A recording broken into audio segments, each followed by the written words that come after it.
Bonjour à tous, soyez les bienvenus à l'église Elim. C'est toujours une joie de se retrouver pour chanter, célébrer le Seigneur et aussi apporter toutes nos reconnaissances pour la semaine que Dieu nous a fait grâce encore. Donc merci Seigneur, merci à chacun d'entre vous. Nous allons prier et vraiment remettre ces moments dans les mains du Seigneur. Amen. Je demande à notre sœur Sylviane que tu puisses prier et une pensée pour nos frères et sœurs qui souffrent, pour ceux et celles qui passent par la maladie. Que le Seigneur les protège et les garde encore aujourd'hui. Amen. Père éternel, mon Dieu, mon roi, merci que nous avons confié dans ta demeure à Élie aujourd'hui, Seigneur.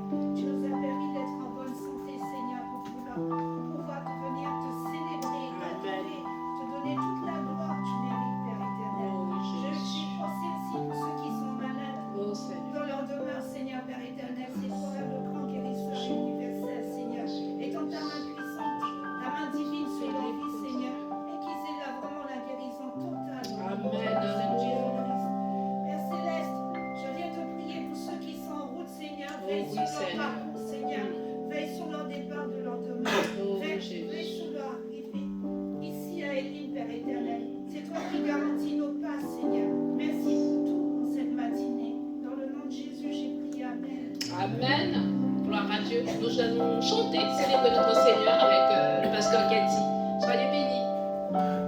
Je vous invite à vous lever tous. Ce matin, nous sommes dans la joie devant Dieu, devant le Seigneur. Il est le grand Dieu, famille du peuple, rendez éternel, rendez éternel, gloire et puissance. Rendez gloire au nom de l'éternel, apportez les offrandes, entrez de ses parvis. Prosternez-vous devant l'éternel avec des ornements secrets. Tremblez devant lui, terre entière. Dites parmi les nations, l'éternel règne. Ce matin, nous proclamons encore l'éternel règne. Seigneur, alléluia.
Seigneur, tu règnes à jamais, tu es le grand roi. Ce matin, nous nous réjouissons en toi. Peuple de Dieu, loue Dieu,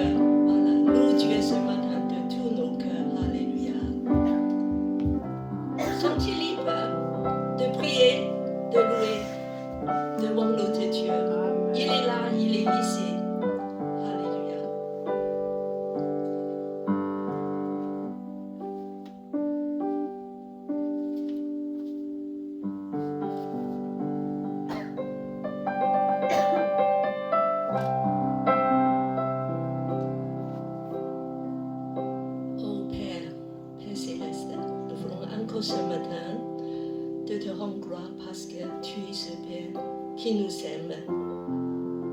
Tu as donné ton Fils bien-aimé pour nous. Quel amour, Seigneur, que ton règne vienne. Alléluia.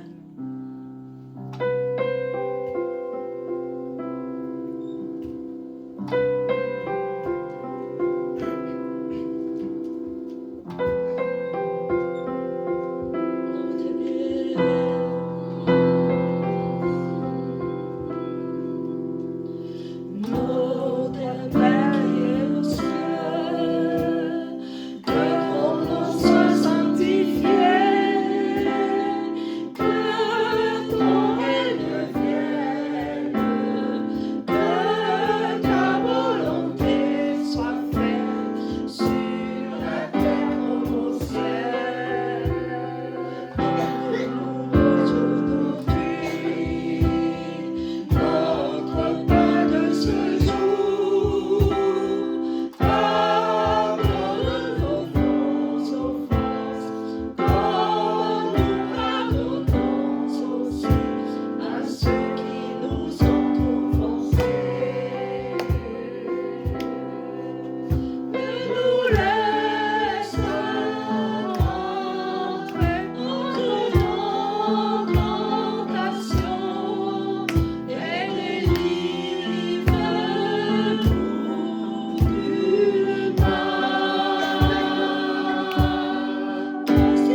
élevé l'endroit, prenez place de le louer.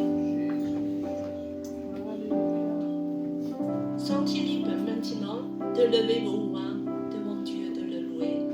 Dans la joie, dans l'adoration, il est digne de louange. Nous passons un moment de prière devant Dieu.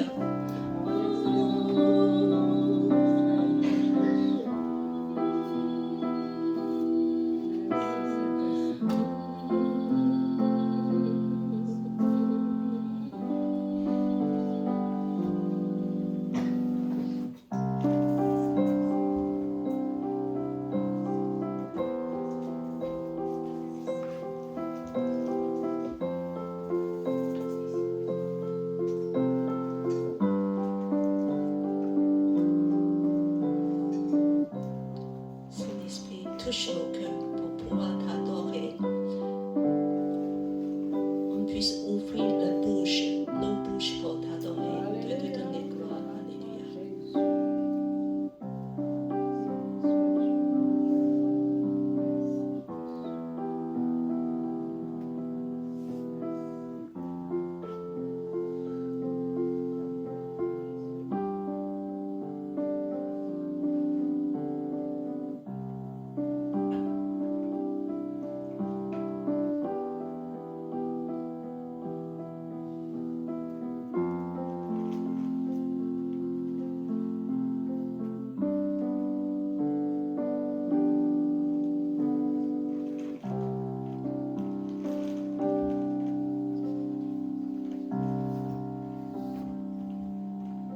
Seigneur, remplis-nous de l'esprit de prière.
Seigneur.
temps des offrandes. On va continuer d'adorer Dieu avec le premier chant dans la joie. Peuple de Dieu, quelle joie de savoir que Jésus est notre assurance. Quoi qu'il peut arriver le lendemain, il est toujours là. Et je demande personne d'accueillir pour passer le corbeil.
Bonjour à tous, soyez les bienvenus à l'église Elim. Donc ma voix trop forte. Voilà, vous êtes les bienvenus dans la maison de Dieu. J'aimerais saluer les personnes qui nous visitent. Et je prie les personnes qui nous visitent de juste vous mettre debout et dire votre prénom. On le fait, c'est la première fois que je vous vois. Oui. Bonjour, je m'appelle Eric. Philippe. Oui, allez-y. J'ai pas entendu. Je m'appelle Eric. Médéric. Eric. Eric. Ok. Bienvenue à Eric. Merci. Alors, il y a notre sœur Rebecca, qu'on connaît déjà. Bienvenue à Elim. Et puis, voilà. Et ainsi que mon frère Joël, pour ceux qui ne connaissent pas, qui nous visitent aujourd'hui. Voilà. Soyez bénis. Alors, l'église Elim, c'est une église des nations dont la devise est d'aimer Dieu, d'aimer la famille de Dieu, de servir les autres. Donc, vous êtes vraiment au bon endroit pour pouvoir découvrir la personne du Seigneur.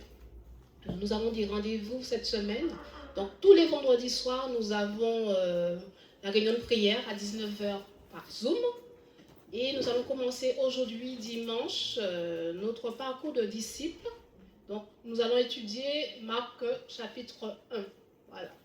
Donc, de 12h30 à 14h, nous allons pouvoir échanger autour de l'évangile de Marc.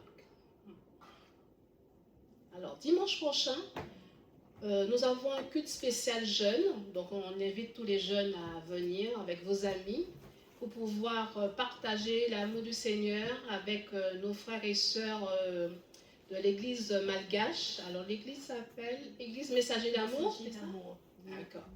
Donc, Église Messager d'Amour. Donc, on vous invite à venir et partager aussi après le culte un temps d'agape. Donc, vous pouvez amener quelque chose pour partager avec les frères et sœurs.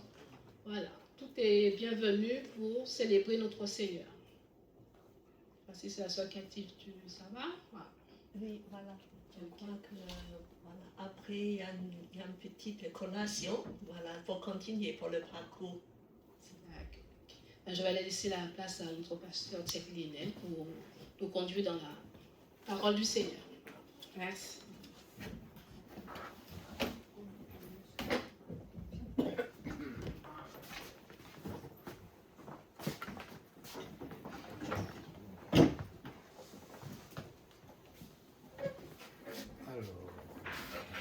Bonjour à tous.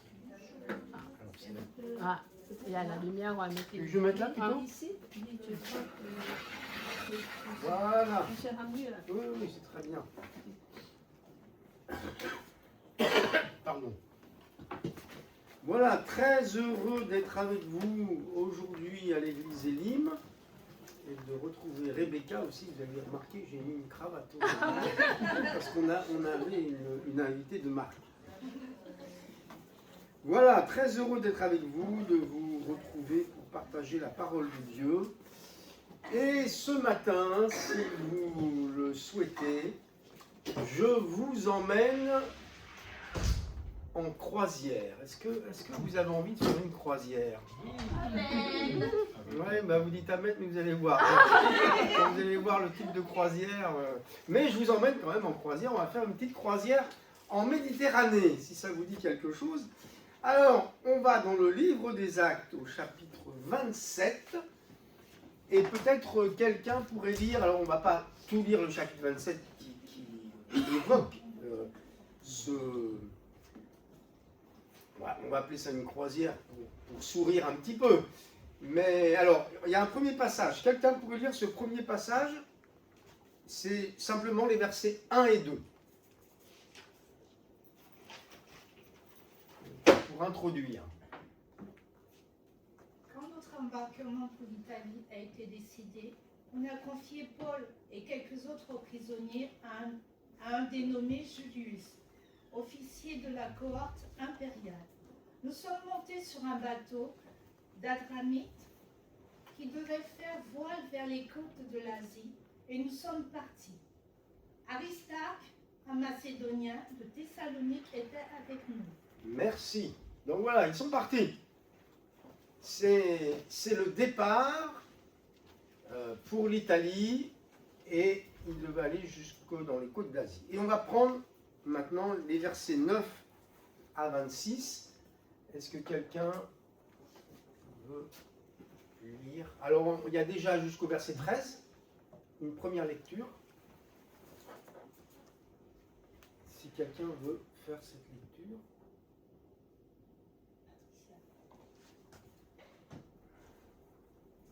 Un temps assez long s'était écoulé, la navigation devenait dangereuse, car l'époque même du jeûne était déjà passée. C'est pourquoi Paul a donné cet avertissement. Mes amis, je vois que la navigation ne se fera pas sans dommage et qu'il y aura beaucoup de pertes. Non seulement pour la cargaison et pour le bateau, mais encore pour nous-mêmes. Mais l'officier se fiait plus au capitaine et au patron du bateau qu'aux paroles de Paul.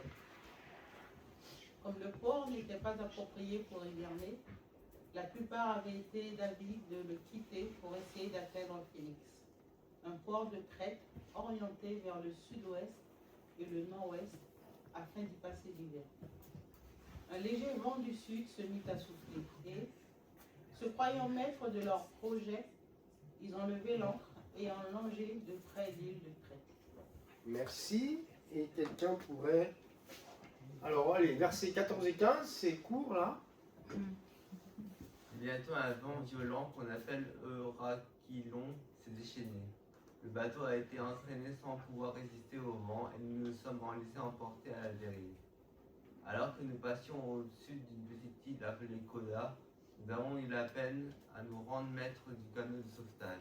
Merci. Merci. La suivante, ça va aller jusqu'au verset 26. Alors la suivante, on va voir. Il n'y a pas eu... 26. C'était 16? C'est quoi? C'est ça, Non, c'est pas très grave. Allez.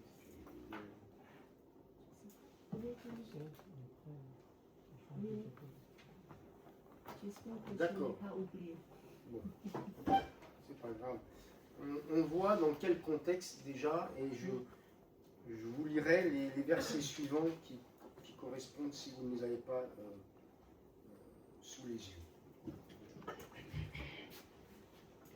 Alors quand on part comme ça, il semble qu'on va faire un beau voyage et puis les choses se gâtent jusqu'à ce que l'Écriture dise plus loin qu'ils ont perdu toute espérance d'être sauvés. On va assister à un naufrage, parce qu'ils vont faire naufrage.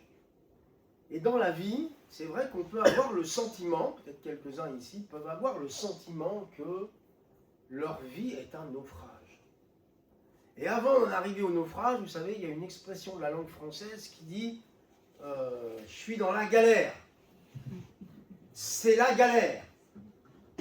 Et la galère, ça évoque aussi un voyage pas agréable du tout. Et puis quand la galère finit par le naufrage, alors là, c'est un peu la catastrophe. Et la vie de certains ressemble à une galère ou à un naufrage. Alors vous avez bien fait de venir, parce qu'on va essayer de comprendre pourquoi on en est arrivé à ce que notre vie soit une galère. Et la question, y a-t-il une solution pour s'en sortir?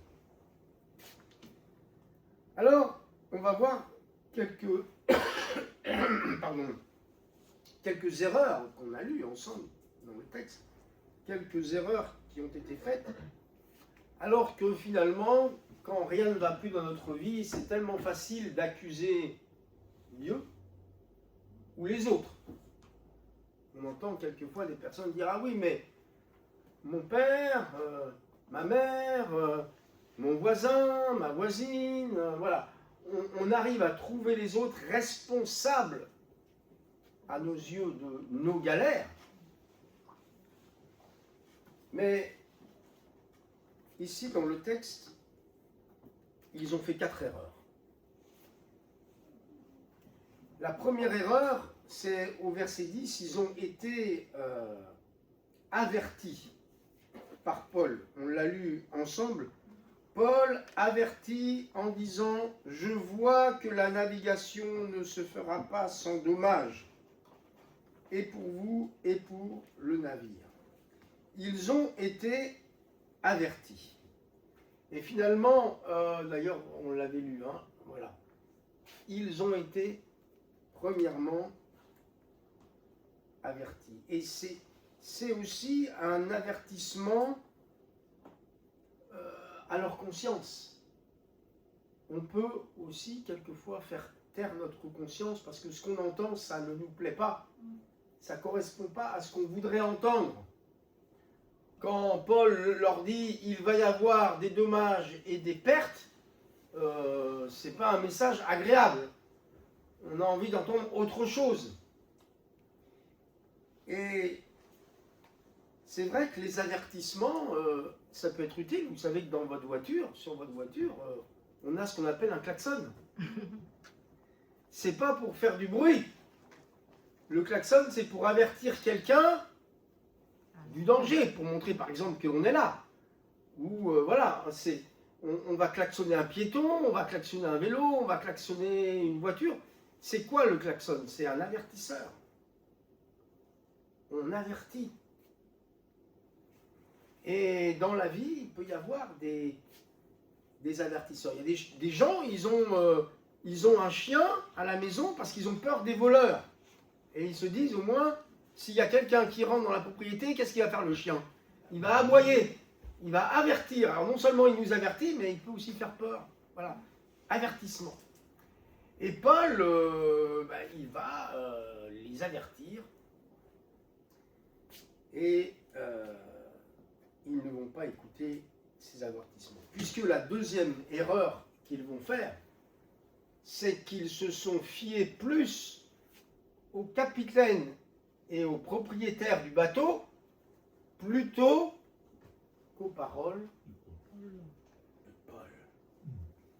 Ils vont écouter une forme de sagesse, la sagesse des hommes. Quelquefois, on peut entendre des personnes qui vont contredire ce que la Bible nous enseigne en disant « Oui, mais c'est pas si grave que ça, mais faut pas apprendre les choses comme ça. » Voilà. Alors Paul leur dit « Je sais qu'il va y avoir quelque chose qui va se passer. » Et derrière, on lui dit « Mais non, mais non, mais non. Ne voyons pas les choses de cette manière-là. » Et ils vont plutôt écouter la sagesse des hommes et entendre finalement ce qui leur plaît davantage. Et puis, on a donc au verset 12 le fait que ils vont écouter davantage la majorité. Et ça arrive aussi quelquefois. On peut penser que comme nous sommes une minorité à être croyants, est-ce que vraiment ce ne sont pas les autres qui ont raison et finalement, Paul se trouve vraiment esselé, tout seul. Et la question se pose, est-ce que la raison, elle est du côté du plus grand nombre? Est-ce que la vérité est du côté du plus grand nombre? Est-ce que la vérité, elle est là où il y a foule? Souvenez-vous que Jésus lui-même a été condamné, la foule le réclamait. Et la quatrième erreur qu'ils vont faire, c'est l'orgueil. Alors remets le verset, on va reprendre le verset 13. Un léger vent du sud se mit à souffler, et se croyant maîtres de leur projet, alors il y a d'autres traductions qui disent maîtres de leur destin. Oui, parce qu'au sein du naufrage, que s'est-il passé? Paul dit attention, attention, il va y avoir des pertes, et puis d'un seul coup, il y a un léger vent du sud. Et c'est quoi un vent du sud? C'est un vent plutôt chaud, vous voyez? Et donc, ils ont été un peu trompés avant que ça ne menace et avant de faire l'ouvrage. Il y a eu un petit vent léger, un vent du sud. Alors ici, nous, on est dans le nord, hein. Paris, c'est le nord, mais le vent du sud, hein, c'est un vent chaud. On aime bien, des fois, un peu de chaleur. Hein. Et le vent du sud va susciter en eux cette pensée. Ils vont se croire maîtres de l'avenir, de leur projet, de leur destin. C'est un peu dangereux quand on pense qu'on est maître de tout, hein, maître de la situation, parce qu'en réalité, on ne maîtrise pas grand-chose. Hein. Vous ne maîtrisez pas la course du vent, les nuages, on ne maîtrise pas grand-chose. On maîtrise notre propre vie, autant que faire se peut, parce que... Mais s'il y a bien quelque chose où on peut agir et intervenir, c'est bien pour ce qui nous concerne déjà. Mais on découvre qu'on n'est pas toujours les maîtres de notre destinée. Pourquoi? Parce qu'il y a des circonstances qui peuvent tout changer. Il y a des personnes qui peuvent interférer. Dans la vie, on ne fait pas toujours ce qu'on aimerait faire. On n'arrive pas toujours aux objectifs qu'on s'était fixés. Alors, ça peut être à cause de nous, mais ça peut être aussi des circonstances. Et voilà que, au sein de cette situation si particulière, parce qu'un léger vent du sud va souffler, ils vont se croire par orgueil maîtres de leur destin, par présomption. Alors, la tempête va se déchaîner plus tard, et donc je vous lis quelques versets. Il est écrit qu'ils vont commencer à un moment donné à perdre toute espérance. Et ils vont réagir de 4 manières. Alors, on va passer le... Voilà. Leurs 4 réactions alors que la mer commence à gronder, et c'est ce qui peut se passer dans la vie de chacun. Au verset 17, ils vont chercher du secours. Alors, je ne sais pas si ça avait été écrit les versets, je ne me souviens pas. Le 17, et tu vois, elle est là. Alors, je ne sais pas si... Non, ça serait pas 16. Ça, c'est la 16. Alors, d'accord. C'est une faute. Alors, donc, tu vas le faire. Sinon, je vous le lis. Hein. Je vous le lis. On se servit des moyens de secours, et c'est ainsi qu'on se laissa emporter par le vent. Chercher des moyens de secours, c'est normal. Hein. si vous êtes dans une situation difficile, vous allez chercher des moyens de secours. Et c'est ce qu'ils vont faire. Ils n'ont pas écouté Paul. Et là, maintenant qu'ils sentent qu'il y a un risque, mais où est-ce qu'on va chercher le secours? L'argent. Mais l'argent ne répond pas à tout. Hein. Vous savez, quand on est malade, l'argent ne peut rien faire. La science va espérer dans des découvertes, de nouveaux remèdes, de nouveaux traitements, on va espérer. On cherche des solutions. On se dit, ah, j'ai le bras long, j'ai des relations, ça va peut-être m'ouvrir des portes. Et on peut être cruellement déçu. Les gens vont se tourner vers l'occultisme pour chercher du secours. Et on se trouver dans des situations encore pires. Il y a d'autres qui disent, ah, je ne m'inquiète pas, j'ai des bitcoins, tout va très bien, je vais me débrouiller. Et puis on va aller chercher le bitcoin. Ah, il s'est effondré, parce que ça monte et ça descend. C'est comme l'or. Hein. Là, on apprend ces derniers jours que l'or a flambé. Alors les gens disent, ah, l'or il flambe. Ah oui, mais s'il est en haut, ça veut dire qu'il va descendre. Donc ceux qui se disent, alors il flambe, il faut acheter de l'or, c'est pas le bon moment, c'est trop tard. C'est quand on vous dit qu'il a flambé que c'est trop tard. Et alors, si on vit au rythme de ça, voilà, on va espérer. On cherche des moyens de secours. Et finalement, ils vont se laisser dériver, ils vont abaisser les voiles et se laisser emporter. C'est-à-dire qu'ils ne vont plus offrir de résistance. Le vent est tellement fort que s'ils mettent les voiles pour essayer de se faire diriger par le vent, ça va casser. Donc ils abaissent les voiles et ils ne font plus rien. Ils se laissent dériver, emporter, parce qu'ils sentent qu'ils n'ont plus de pouvoir. Et dans la vie, c'est quelquefois pareil. Il y a des moments où on se dit, mais par moi-même, je n'ai plus de pouvoir, plus personne ne peut rien pour moi. Et on va voir ensuite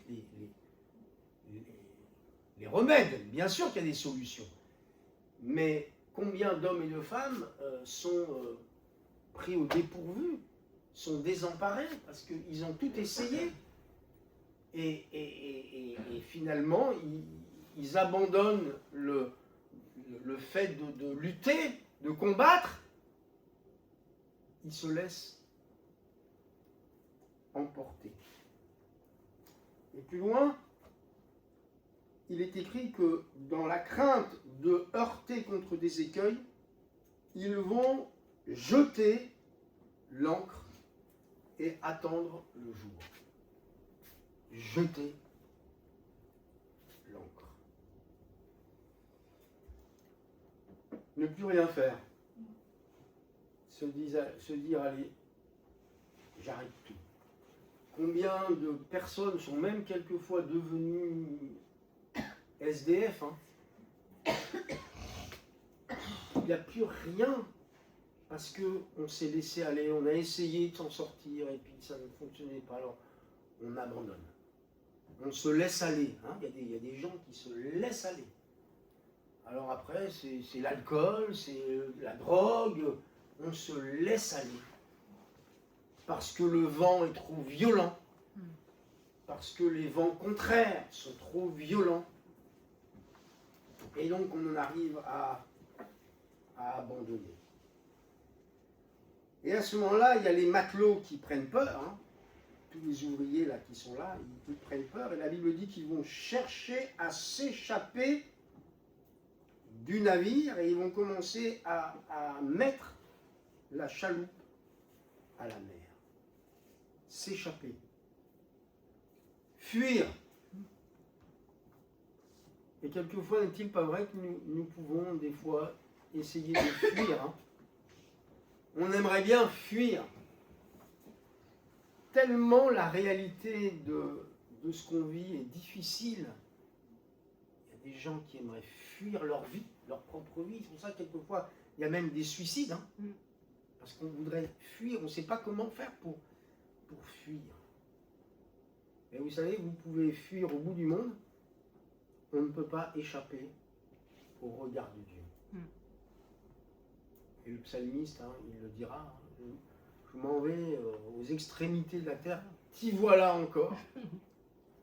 Et oui, sur toute la surface de la terre, on rencontrera le Seigneur. Et quand bien même on voudrait échapper à Dieu, on va aller dans une île au bout du monde, et qu'est-ce qui va se passer au bout du monde? Il y a quelqu'un qui va venir nous voir et qui va nous parler de Jésus.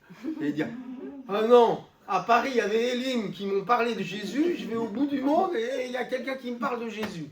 Et oui, parce que vous ne pourrez pas échapper à l'amour de Dieu. Amen. Parce que c'est par amour que le Seigneur nous rattrape. Mais voilà, cette réaction de fuir, de plus savoir comment faire pour échapper au naufrage. On voudrait changer de vie.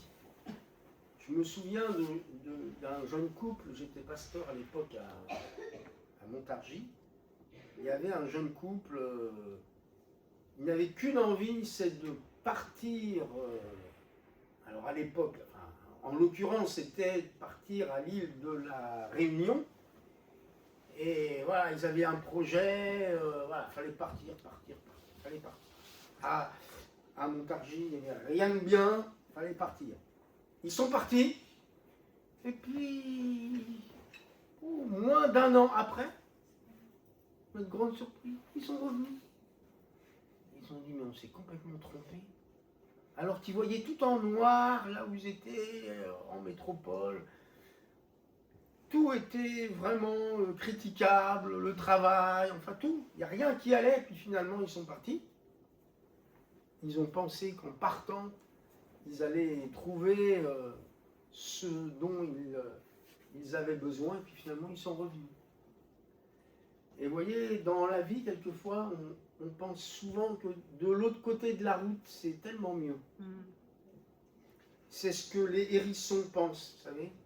Ils pensent que de l'autre côté de la route, c'est mieux. Les pauvres, ils se font écraser. Hein. Ils se font écraser sur la route. Croire que de l'autre côté, c'est mieux. Alors on essaye de fuir des réalités parce que la vie est difficile, parce que la vie est une galère pour certains, parce qu'on sent qu'on va faire naufrage. Mais c'est vrai que sans Jésus, on peut tout essayer.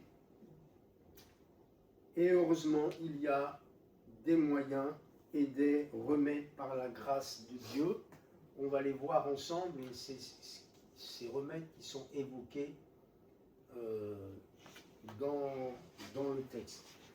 Puisque il est écrit, avant que le jour ne parût, Paul exhorta tout le monde à prendre de la nourriture, disant, c'est qu'aujourd'hui, le 14e jour que vous êtes dans la tente, et que vous persistez à vous abstenir de manger, je vous invite donc à prendre de la nourriture, car cela est nécessaire pour votre salut, et il ne se perdra pas un cheveu de votre tête.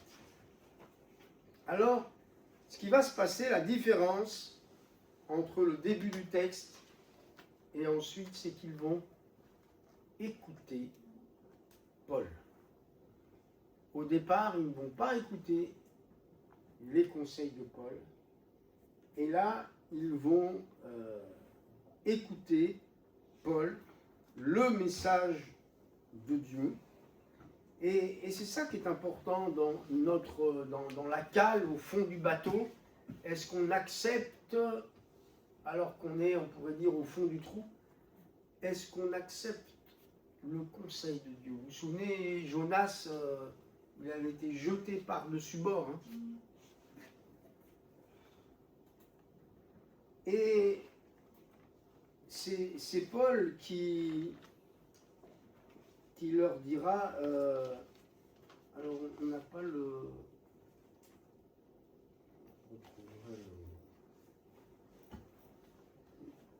verset où Paul leur dira, il fallait m'écouter. Il fallait m'écouter. Et souvent c'est notre faute, c'est-à-dire que nous connaissons les conseils de Dieu, mais voilà, on prend une autre direction et Et c'est pourquoi il y a autour de nous des hommes et des femmes qui font naufrage, parce que on met les conseils de Dieu, les conseils de la Bible de côté. Et il va donc les exhorter à prendre courage et à prendre de la nourriture. Alors, évidemment, c'est une belle image, et ils ont besoin de se nourrir. Paul les exhorte à ne pas se décourager, il les exhorte à manger, et ça nous parle aussi de la nourriture de notre âme. Ça fait combien de temps que nous n'avons pas nourri notre âme de la parole de Dieu? Alors, vous qui êtes là, évidemment, vous exhortez les uns les autres, il y a des réunions de prière, le dimanche, vous entendez la méditation de la parole, mais c'est important, parce que c'est la nourriture de notre âme. L'homme ne vivra pas de pain terrestre, j'allais dire, hein, seulement, mais de toute parole qui sortira de la bouche de Dieu. De la bouche de Dieu. Et donc, nous avons besoin de nourrir notre âme de la parole de Dieu. Et puis, ils vont alléger le navire. Donc, Paul va leur donner tous les conseils nécessaires. Quand ils eurent mangé suffisamment, ils allégèrent le navire en jetant le blé à la mer. Alors on imagine cette scène, se dire, mais attends, le blé, on l'a transporté, le blé, c'est du blé, hein? C'est de l'argent. C'est terrible de jeter le blé à la mer. Simplement, soit ils jettent le blé, ils s'en débarrassent, et ils peuvent être sauvés. Soit on garde le blé, et de toute façon, le blé, il va finir au fond de l'eau. Mais avec tout le monde, hein, avec le bateau, et voilà. Et dans la vie, c'est vrai qu'on peut être accroché à des choses. Hein.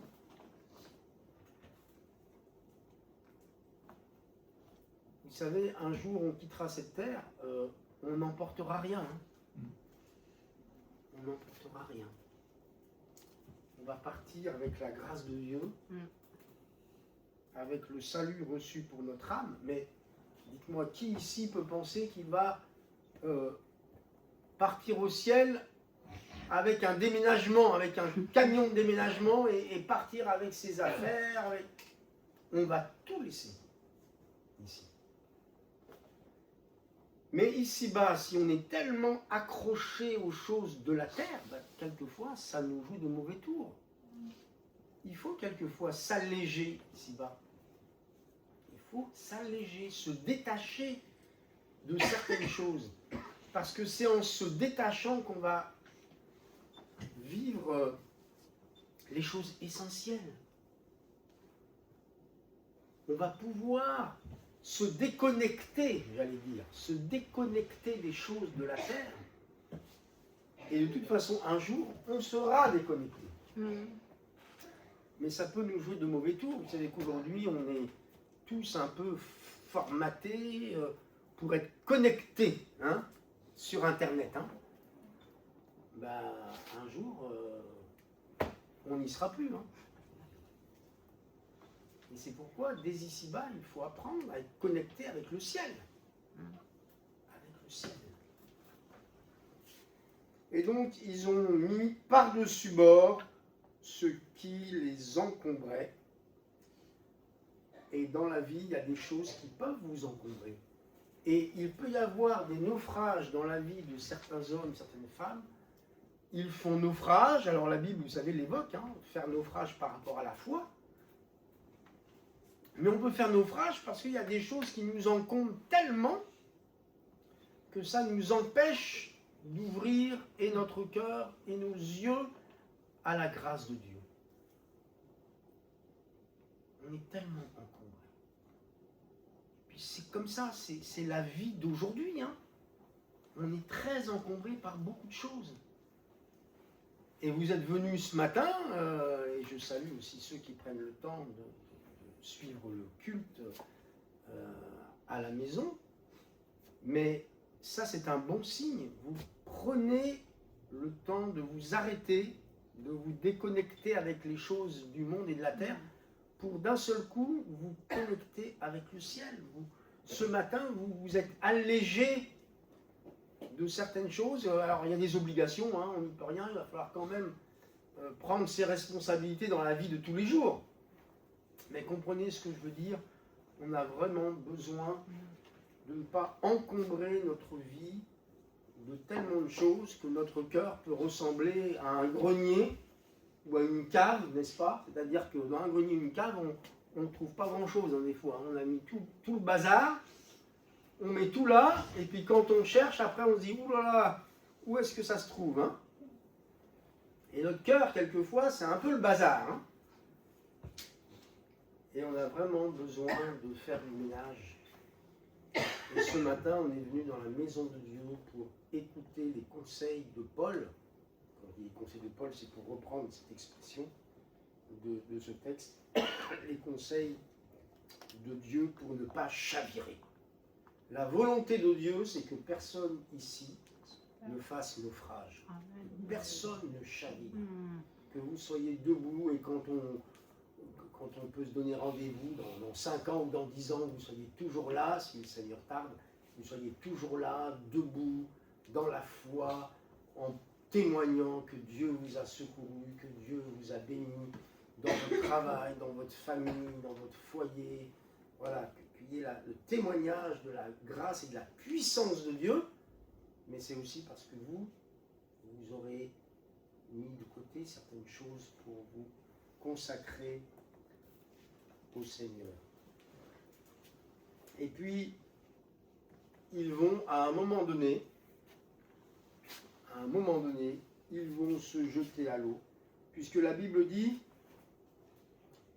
le centenier qui voulait sauver Paul les empêcha. Alors, je dis les versets d'avant, c'est les soldats furent d'avis de tuer les prisonniers, de peur que quelqu'un d'eux ne s'échappe à la nage. Mais le centenier qui voulait sauver Paul les empêcha d'exécuter ce dessein. Il ordonna à ceux qui savaient nager de se jeter les premiers dans l'eau pour gagner la terre, et aux autres de se mettre sur des planches ou des débris du navire, et ainsi tous parvinrent à terre sains et saufs. Amen. Ils ont tous été sauvés du naufrage. Alors, vous voyez, dans ce chapitre, il y a 44 versets. Je n'ai pas voulu qu'on lise les 44 versets, c'est quand même assez long. Mais je vous encourage finalement à reprendre ce chapitre 27, qui est le chapitre qui évoque ce naufrage. Et vous allez relire, vous verrez tous les détails qui expliquent cette situation. Et donc, ils se sont jetés à l'eau, alors soit à la nage, soit en prenant les planches, parce que ça devenait très très dangereux, hein, le bateau il explosait complètement, donc il y avait des débris. Se jeter à l'eau. Par la foi, j'aimerais aussi que vous vous jetiez à l'eau. Et ça évoque quoi? Ça évoque le baptême. Ça évoque le baptême. Pour ceux et celles qui n'ont pas été encore baptisés, alors je ne parle pas du baptême de bébé, pour lequel ce sont nos parents qui ont fait le choix. Pour nous, c'est pas ça qui a du sens. Ce qui a de l'importance, c'est quand un homme, une femme, à partir d'un certain âge, disent « mais moi je veux montrer à Jésus que je l'aime et que je veux le suivre. Je veux suivre sa parole, il est mon sauveur, qu'est-ce que je peux faire ?» Et Jésus a ordonné à ses disciples de baptiser au nom du Père, du Fils et du Saint-Esprit comme un témoignage public. Et donc, déjà, se jeter à l'eau, c'est par la foi de croire. Et oui, c'est quand même quelque chose de croire. De dire, moi je crois, j'ai la foi en Dieu, j'ai la foi en Jésus-Christ. C'est ça, se jeter à l'eau. Et puis se jeter à l'eau, c'est aussi donc le symbole de cet engagement public qu'est le baptême d'eau. Alors oui, il est question du salut ici, puisque la Bible dit qu'il parvint sain et sauf. Et le verset 28 commence juste par cette parole. Après que nous ayons été sauvés, nous reconnûmes que l'île s'appelait Malte. Malte. Et donc, le chapitre 28 commence par encore cette expression, après que nous ayons été sauvés. Alléluia. Ils n'ont pas perdu leur vie dans le naufrage. Et je ne voudrais pas, c'est mon désir pour vous tous, et je vous connais pour certains, pour d'autres je ne vous connais pas, mais je ne voudrais pas que vous fassiez naufrage dans votre vie. La vie a des moments périlleux. Peut-être qu'aujourd'hui, dans votre vie, il y a un léger vent chaud qui souffle, tout va bien, tout se passe bien, alléluia, tant mieux. Mais je ne connais pas beaucoup de personnes aujourd'hui qui n'ont pas entendu souffler l'orage, le vent, le tonnerre dans leur vie. Il y a eu des moments difficiles. Et c'est justement là, dans ces moments difficiles, où il ne faut pas sombrer. Et je vous souhaite de ne pas chavirer, de ne pas sombrer. Vous pourrez relire le texte et voir pourquoi ils se sont mis dans une situation inextricable et que heureusement, c'est en écoutant Paul qu'ils ont pu se sauver. Ça n'a pas évité au bateau, aux choses matérielles de casser. Le bateau, il s'est brisé, mais eux, ils ont été sains et saufs. Les choses de la terre, elles se cassent, elles se brisent. Il y a des choses qui... Et même la vie humaine, à un moment donné, la Bible dit que c'est comme un vase qui se brise. Notre corps est un vase. La Bible le compare à un vase qui va un jour se briser. Mais l'important, c'est ce qu'il y a à l'intérieur du vase. Parce que à l'intérieur de notre corps, nous avons une âme. Et notre âme, elle est éternelle. Elle est éternelle. Un jour, le corps va se briser, mais notre âme va retourner à Dieu. Alléluia. Elle va retourner à Dieu, c'est notre espérance. Il va nous accueillir dans la gloire éternelle, d'autant plus que nous aurons accueilli son Fils. Évidemment, si on n'accueille pas son Fils, c'est une autre histoire. Mais si j'accueille Jésus-Christ, Dieu m'accueillera. Alléluia. Alors oui, les choses matérielles se brisent, le navire, il en restera peut-être rien. De notre vie, que restera-t-il? Que restera-t-il? Ce sont nos enfants qui vont récupérer quelques pierres, quelques... Voilà, et puis ensuite les petits-enfants, tout ça, ça va. Mais nous quitterons cette terre en laissant tout. Et dans le ciel, il n'y aura pas les choses de la terre n'entreront pas dans le ciel. Il n'y a qu'une chose de la terre qui sera visible dans le ciel. Ce sont les marques dans les mains de Jésus. Alléluia. On se souviendra de la croix, du sacrifice, de la mort de Jésus. Et il faut dès ici-bas ne pas l'oublier. Jésus dira, faites ceci en mémoire de moi. Le pain, le vin qu'on peut partager, c'est une occasion surtout de ne pas oublier, de ne jamais oublier que Christ est mort pour nous. Que Dieu vous bénisse. Amen. Amen. Seigneur, merci parce que tu nous as donné la vie. Et Seigneur, nous sommes conscients qu'il y a des vents contraires, qu'il y a bien des moments où notre embarcation est menacée, Seigneur. Nous menaçons de faire naufrage, mais nous nous appuyons sur toi. Nous nous appuyons sur ta parole, nous nous cramponnons à la parole de Dieu et nous laissons les vents violents passer parce que nous savons que dans ta parole, tu as même pris autorité sur le vent et sur la mer. et tu imposes le calme.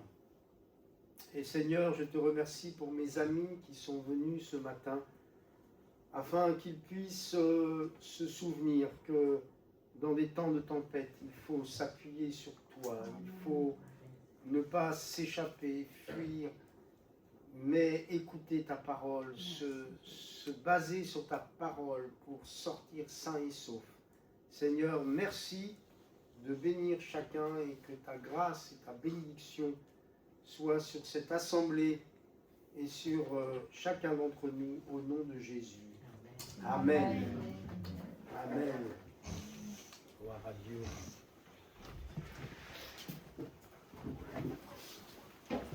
Nous allons terminer notre culte et puis peut-être avant, il faut saluer les personnes qui sont nées au mois d'octobre. Alors, Sœur Cathy, si tu veux mettre au piano. Alors, je sais que certaines personnes au sein de l'église Elim sont nées au rang du mois d'octobre.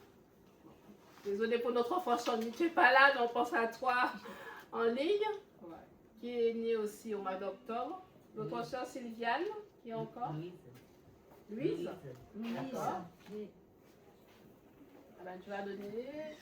Alors, ce malice, voilà, donc en fait, il y a Hugo, et le 5, Chao-Tin, le 5, Bruno, le 6, voilà, ton papa.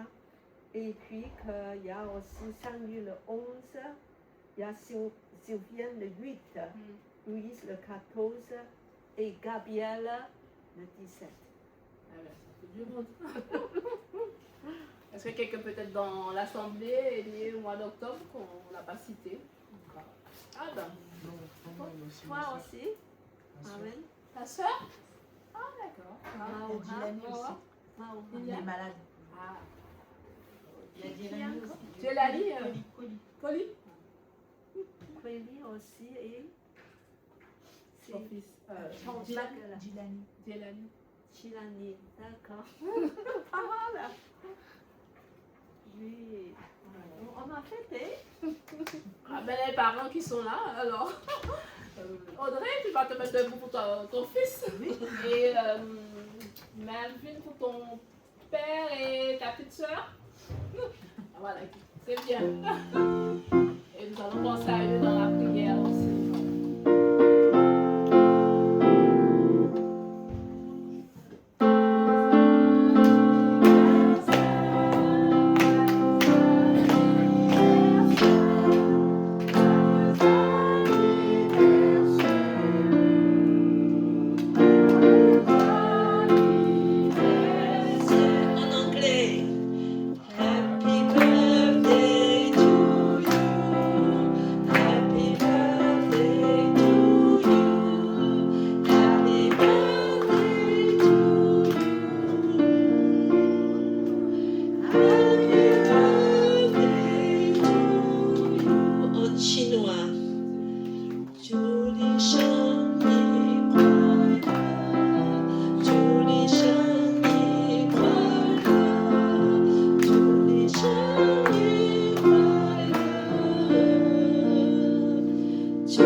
On va prier pour tous ceux qui sont nés au mois d'octobre, que la grâce et la bénédiction de Dieu soient leur partage. Amen. Amen.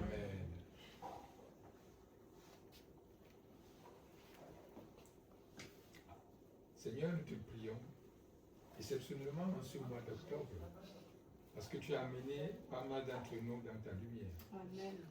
Que ta grâce surabonde sur chacun d'eux, et que ce mois d'octobre soit un mois exceptionnel qui apporte l'ouverture dans tous les domaines de leur vie.